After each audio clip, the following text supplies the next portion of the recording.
Okay, if you remember from the last video, we know that, or we have produced an action potential. Let me just turn this down. As you can see, physiology totally unedited is what we're doing here.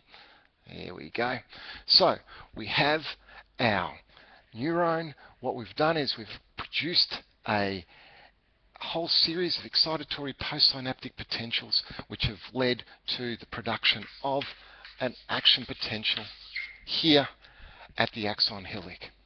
So what's happened at the axon hillock is, again, looking at the changes in membrane potential, it was at rest. We had a number of these different excitatory postsynaptic potentials that have caused rises and rises and rises in the potential here at the axon hillock, which has finally meant its reached threshold, where we've had a sudden increase in, or change, in the membrane potential. Of course, it become more positive.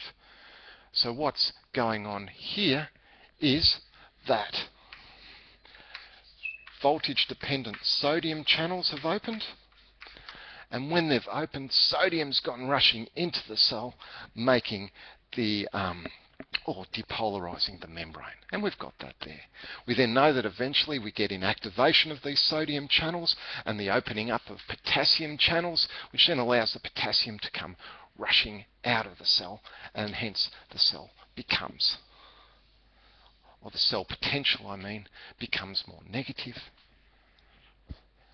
before finally coming back to rest.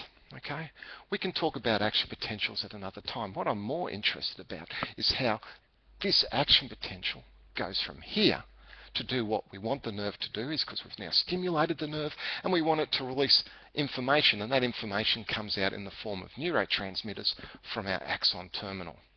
So we produce an action potential here. So what happens inside the nerve? So what I'm going to do here is I'm going to rub this out. I've had enough of that. I'm going to make it bigger and a lot shorter. Okay, so we can see that now. So here is our axon hillock, and we've produced an action potential here. Now, one thing it's important to know is that all along this axon, all along, we have voltage-dependent sodium channels. Unlike the nerve cell body and the dendrites where we don't, here we have these voltage-dependent sodium channels. So at the axon hillock, we initiate the action potential, positive ions come in. We also know, of course, that the rest of the axon, which is at rest, it hasn't been stimulated, has that build-up of negative charges on this, or just before or just below the membrane. So what goes on then? Well, these positive ions that have come in from depolarization from the action potential are attracted, of course, to the negative ions of the resting part of the axon. So they move towards the negative ions, depolarizing the next part of the axon.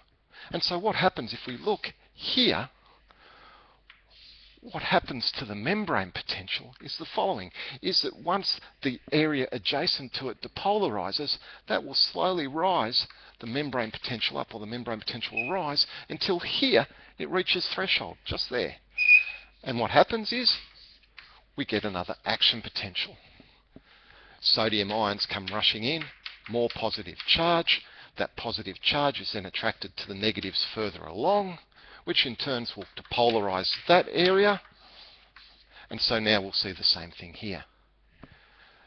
The gradual increase in membrane potential till we reach threshold, open the voltage-dependent sodium channels, and we get another action potential. And so this continues on and on and on until we reach the end of the axon terminal. So that's great. So that's the way that we get the information from the axon hillock down to the end of the axon. It's not a single action potential travelling down the axon. No, it's not. It's a series of action potentials. And these are produced by the positive charge coming into the cell, depolarizing inside, and then opening the voltage-dependent sodium channels, and in they rush. So that's how we get the movement